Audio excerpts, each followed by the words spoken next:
A traditional American gift. The sheriff cautiously opens it. Inside is a block of crystal-clear ice. And frozen right in the center of that block of ice are Jack's eyes. Wide open, staring, looking straight at the person opening the gift. I hate Christmas. Not in some cheesy Grinch sort of way, but I hate the fakeness of it. In America, if you aren't smiling on December 25th, people look at you like a leper. That's why I rented this cabin deep in the Montana woods. No cell service, no internet, just a fireplace, a bottle of fine Kentucky bourbon, and absolute silence. The clock reads 11:45 p.m. on Christmas Eve. Outside, the blizzard is screaming like a wounded animal. The emergency radio, NOAA weather radio, on the kitchen table keeps repeating the warning about a whiteout, a condition where blowing snow reduces visibility to zero. I pour another glass, staring into the crackling fire. Everything is perfect. No children crying for presents, no nerve-wracking jingle bells. Until I hear it. Knock, knock, knock. 3 dry, hollow knocks sound from the front door. I set the glass down. My heart pounds. Who could possibly be out there in this -20-degree weather? The nearest highway is 10 miles away. The snowplow hasn't even passed through yet. I reach for the 9mm handgun I keep in the drawer, a habit of Americans traveling alone. I approach the door and look through the peephole. I see a man, or something that looks like a man. He stands motionless amidst the storm. He's wearing an old wine-red suit, 1950s style, completely inappropriate for this weather. No thick coat, no beanie. He is smiling, a grin that stretches ear to ear, revealing teeth that are white and absurdly perfect. Who is it? I shout through the door, gripping the gun tight. His voice rings out. It doesn't sound like a shout over the wind. It sounds like a whisper right next to my ear, even though he's outside. Carolers, sir. We just want to sing in celebration of the Lord's birth. Go away! I have a gun, and I've called the police! I lie.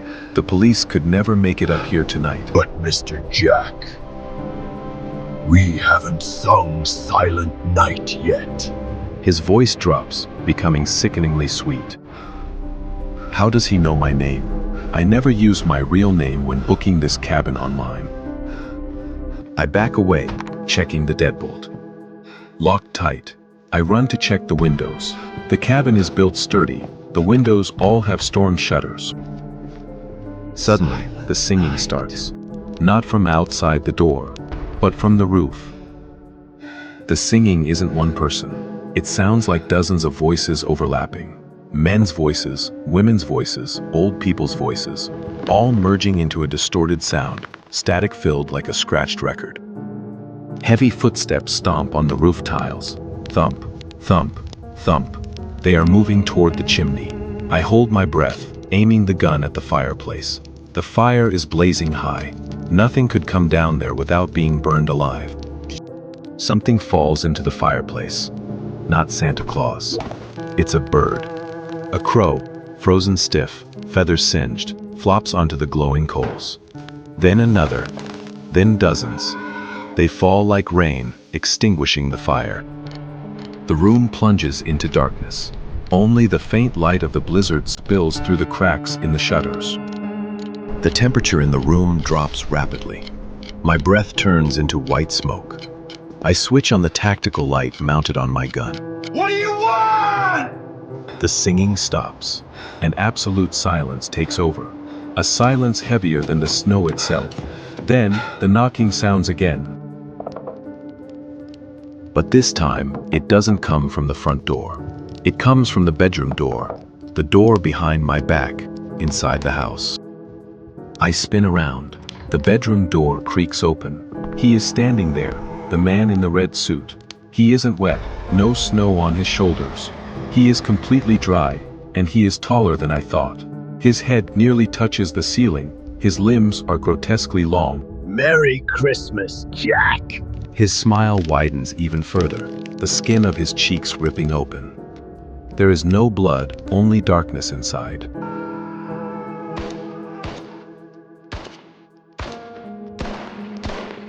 The bullet slams straight into his chest. He doesn't fall. He doesn't even blink. He steps forward. Each step leaves a viscous black trail on the oak floor. Why? I stammer, backing away until my back hits the cold wall. You begged for loneliness, Jack.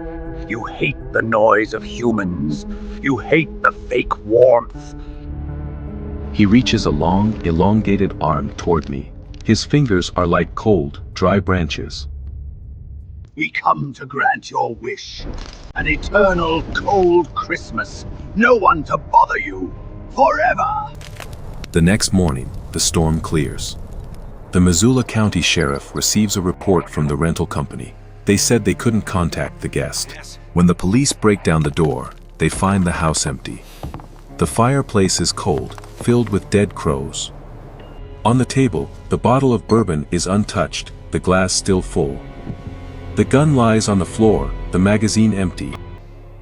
No signs of forced entry. No bloodstains. No body, only one single thing is found. On the armchair facing the fireplace sits a gift box, carefully wrapped in red paper with a green bow. A traditional American gift. The sheriff cautiously opens it. Inside is a block of crystal clear ice. And frozen right in the center of that block of ice are Jack's eyes. Wide open, staring, looking straight at the person opening the gift. Outside, the weather radio crackles to life, playing an old tune,